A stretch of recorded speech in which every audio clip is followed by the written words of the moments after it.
يحمده وهو المحمود أبدا أبدا.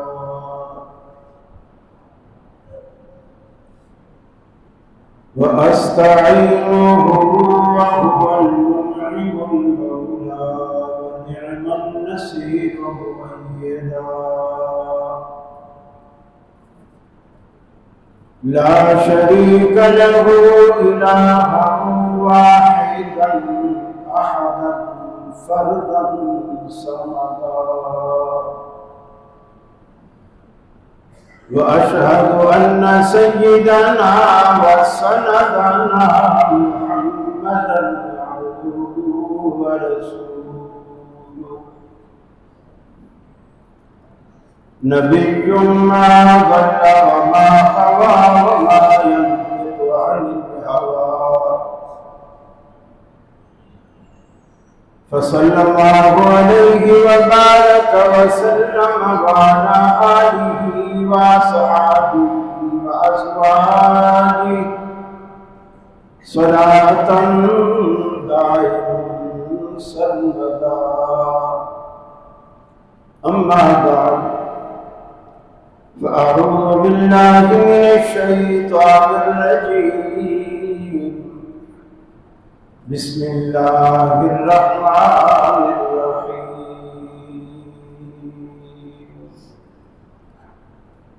يا أيها الرسل كلوا من الطيبات واعملوا صالحا. وقال الله تبارك وتعالى قد أفلح من تزكى وذكر اسم ربه فصلى بل تؤثرون الحياة الدنيا والآخرة خير وأبقى إن هذا لفي الصحف الأولى صحف إبراهيم وموسى. عزیز ساتھی دوستو، گزشتہ سے پیوستہ گفتگو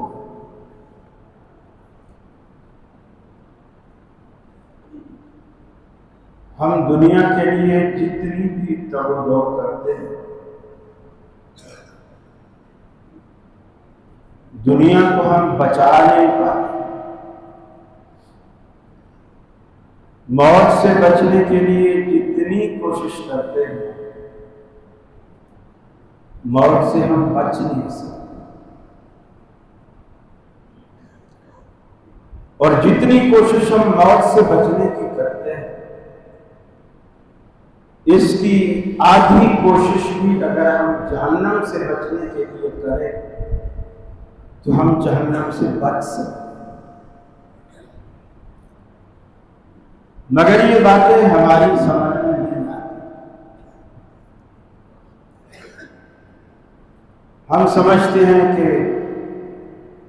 اس پڑھے لکھے دور میں ان 1400 سال گھسی پٹی پرانی باتوں کو کون سمجھے اور ان کی کیا حیثیت.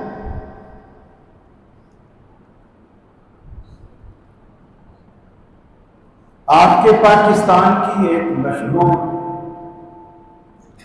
گانے والی تھی جس کا نام نور جہاں تھا. بالکل اسی کے مد مقابل انڈیا میں ایک خاتون تھی جس کا نام لتا تھا. ساتھ میں شاید منگیشکر بھی لگاتے تھے. دونوں آواز کی خوبصورتی میں بڑی مشہور، پیسہ بھی بڑا. انڈیا کی جو گلوکارہ تھی وہ بیمار ہے. یہ اس کی زندگی کی آخری بیماری.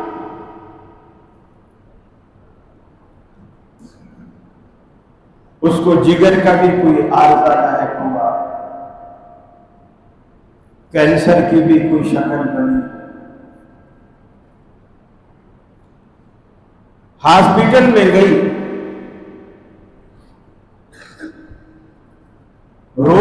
کے بیان دیتی تھی کہ میں اتنا بڑا، جسے آپ کہہ لیں کہ 20 کنال 30 کنال اتنے بڑے گھر میں رہتے، میں نے دولت کمائی اور اتنا بڑا گھر بنایا، اور آج میں ہاسپٹل کے ایک کمرے میں۔ کہتی تھی کہ میرے گھر میں اس وقت کئی ہزار ساڑیاں ہیں، جو میں ہر تقریب میں ایک ساڑی بدلا کرتی، اور جو ایک دفعہ پہنتی تھی دوبارہ وہ نہیں پہنتی۔ لیکن آج میں کئی دنوں سے ہسپتال میں مریضوں کے ایک مخصوص لباس کے اندر، پھر وہ بتاتی تھی کہ میں نے اپنے ہیئر سٹائل بنانے کے لیے بالوں کی ڈیزائننگ، کٹنگ، کلرنگ، اس کے لیے میں نے بڑا مہنگا ہیئر ڈریسر گھر پہ رکھا ہوا تھا، جس کو میں منتھلی پے کرتی تھی۔ لیکن اللہ نے بیماری ایسی لگائی کہ اکثر جو جگر کے عارضے میں مبتلا ہوتی ہیں یا ہوتے ہیں، ان کو جو میڈیسن دی جاتی ہے اس سے ان کے بال جھڑتے ہیں۔ سر سے گنجی ہو، اس سر کے لیے جس کے لیے لاکھوں روپے منتھلی پر ہیئر ڈریسر رکھے،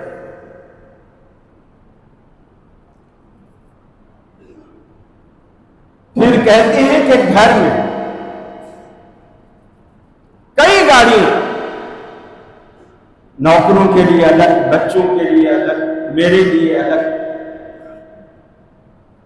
میں ہر سال نئے ماڈل کی مہنگی ترین گاڑی خریدتا، لیکن کتنے مہینے ہو گئے میں اب ویل چیئر پہ سفر کرتی ہوں، گاڑی میں نہیں بیٹھتی۔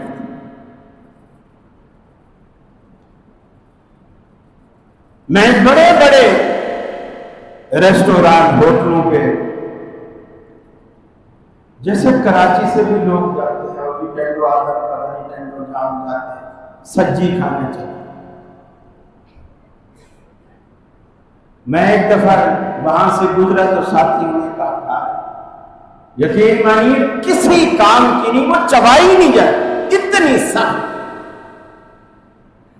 لوگ پاگل کراچی سے جانے وہاں سے بھی۔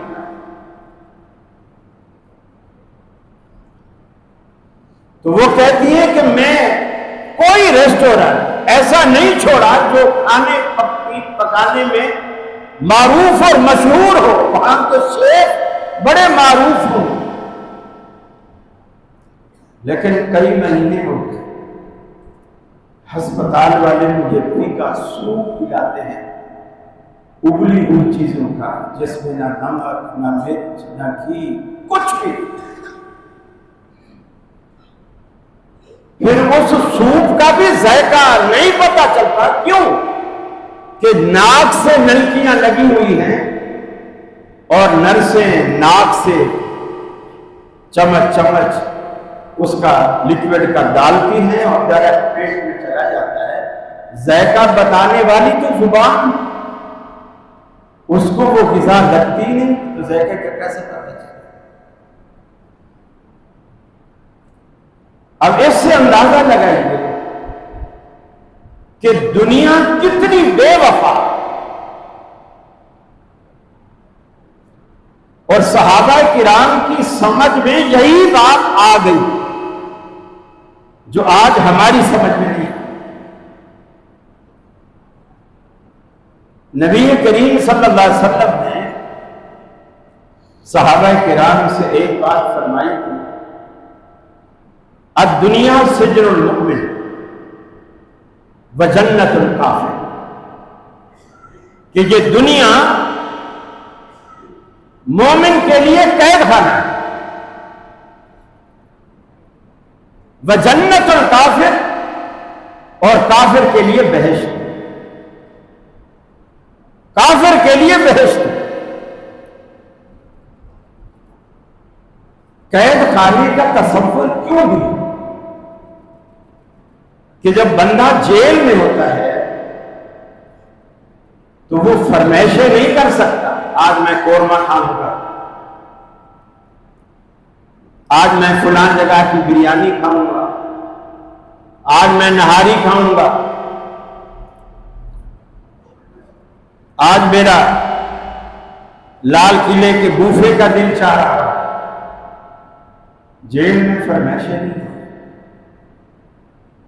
وہ تو ایک دال ابال کے دیتے ہیں، چنے ابالے میں ہوتے ہیں، چنے گن کے ڈالتے ہیں اور باقی سارا پانی ڈالتے ہیں۔ آپ کو پسند آئے کھا لو، نہیں پسند آئے نہ کھاؤ، ہماری بلا سے۔ اللہ کے رسول نے تصور یہ دیا کہ دنیا مومن کے لیے قید کر، تمہیں دال ملے، ساگ ملے، چٹنی ملے، کچے پیاز ملے، کھا کے بولو الحمدللہ، کیونکہ یہ تیرا گھر ہے ہی، یہ تیرا گھر ہے ہی نہیں، سب کچھ عارضی ہے۔ پھر اللہ کو دیکھو کہ بندوں کے ساتھ اس کی شفقت، اس کی محبت، اس کا پیار،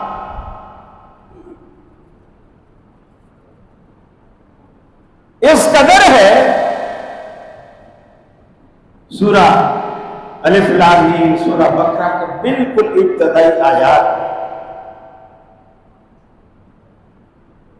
والذین یؤمنون بالغیب ویقیمون الصلاۃ ومما رزقناہم ينفقون، یہ جو مما رزقناہم ينفقون اتنا پیار بھرا ہوا ہے اس دنیا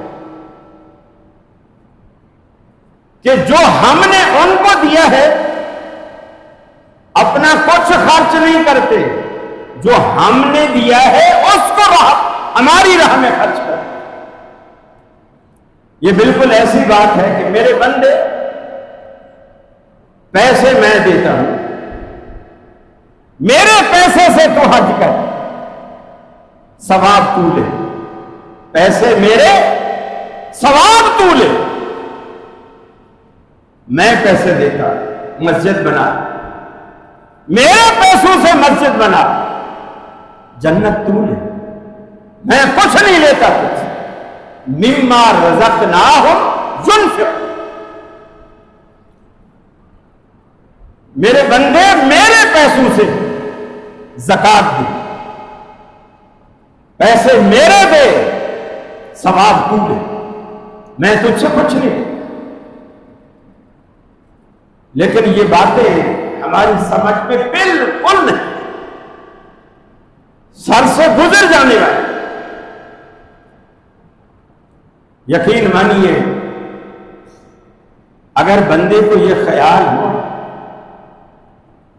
اور یہ دو باتیں عقیدہ توحید اور رزق حلال ایک مسلمان کی زندگی میں، یہ دو باتیں بنیادی حیثیت، رزق حلال اور عقیدہ توحید۔ توحید نہ ہو بندگی کا کوئی فائدہ نہیں، حرام کھاتا ہو بندگی کا کوئی فائدہ نہیں۔ حتیٰ کہ اللہ کے رسول نے فرمایا اس کے 9 درہم حلال کے تھے، 1 درہم حرام کا ڈالا، 10 درہم میں سوٹ بنوایا، جب تک وہ سوٹ اس کے جسم پہ رہے گا اللہ تعالیٰ اس کی نماز، فرض، نفل، سنت کچھ بھی قبول نہیں۔ یہ بالکل ویسے ہے جیسے مشرک کا کچھ قبول نہیں کرے گا، حرام کھانے والے کا بھی کچھ قبول نہیں کرے گا۔ حرام کے کھانے کے کئی طریقے، کئی طریقے۔ ہم جو چیز کھا رہے ہیں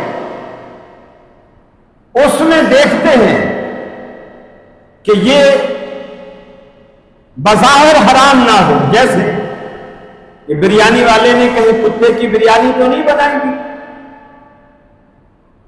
اگر پتہ چلے کتے کی بریانی ہے تو سارے اسے پکڑ کے ماریں گے، پولیس کے حوالے کریں گے، یہ ہمیں حرام کھلا ہے۔ لیکن کبھی بھی ہم یہ نہیں سوچیں گے کہ کتے کی بریانی تو حرام ہے، میں اس سے لڑ رہا ہوں، میرا سارا کاروبار سودی ہے، وہ بھی تو حرام ہے، اس پہ میں کیوں نہیں لڑتا خود سے، اپنے ضمیر سے میں کیوں نہیں لڑتا؟ وہ بھی تو حرام ہے جیسے کتا ہے۔ ماعز اسلمی رضی اللہ تعالی عنہ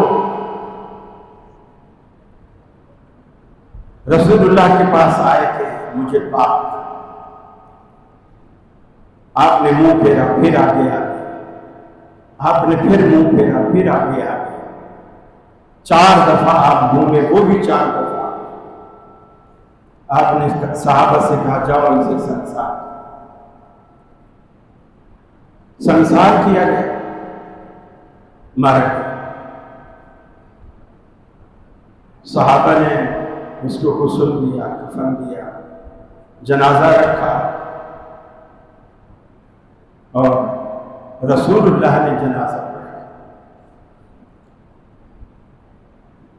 اس کے بعد سفر آیا، صحابہ سفر میں جا رہے ہیں، اللہ کے رسول بھی اس مجلس میں شریک ہے، لیکن آپ تھوڑا آگے ہیں، لوگ پیچھے چل رہے ہیں۔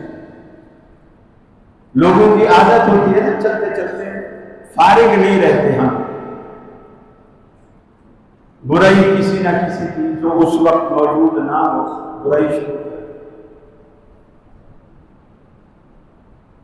تو وہ آپس میں باتیں کرتے ہوئے کہنے لگے کہ یار ماعز کو اللہ نے کتنا موقع دیا تھا، چلو گناہ کیا تھا تو کسی نے دیکھا تو نہیں تھا نا، کتنا پاگل ہے، خود آ گیا مرنے کے لیے کہ میرے کو ہاتھ جاری کرو، پھر آپ نے منہ پھیر لیا، چلو چلا جاتا، پھر آگے آگے آپ نے 4 دفعہ منہ پھیرا، 4 دفعہ آگے آ گیا، کتنا پاگل آدمی، اور آخر کتے کی موت مارا گیا، آخر کتے کی موت مارا گیا۔ رسول اکرم صلی اللہ علیہ وسلم کے کانوں میں یہ آواز پہنچی، لیکن آپ چپ رہے،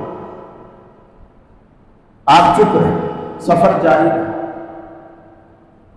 آگے گئے تو ایک گدھا مرا ہوا پڑا، ایک تو گدھا اور پھر وہ بھی مرا ہوا۔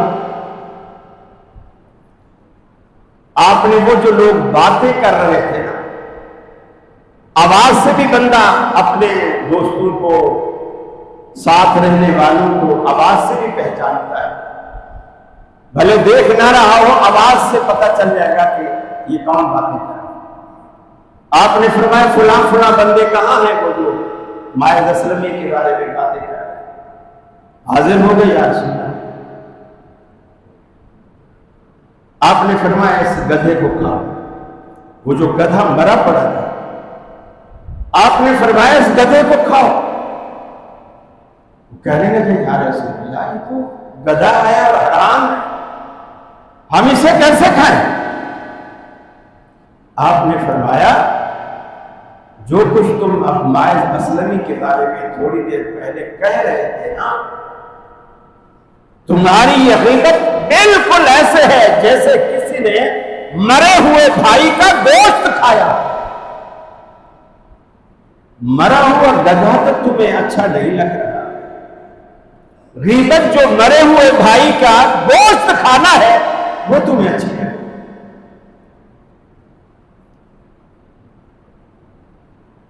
بلی کی بریانی کوئی نہیں کھائے گا، لیکن رشوت ہمیں بری نہیں، کوئی حد نہیں۔ حتیٰ کہ پولیس والے کو بھی بولو نا یہ کتے کی بریانی ہے، دیسی گھی میں بنی، وہ بھی نہیں کھائے گا۔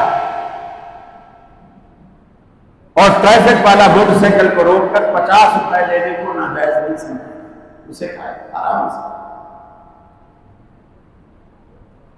پھر ہم کہتے ہیں ہماری دعائیں قبول نہیں ہوتی، ہماری دعاؤں میں اثر نہیں ہے، کیسے آئے گا اثر؟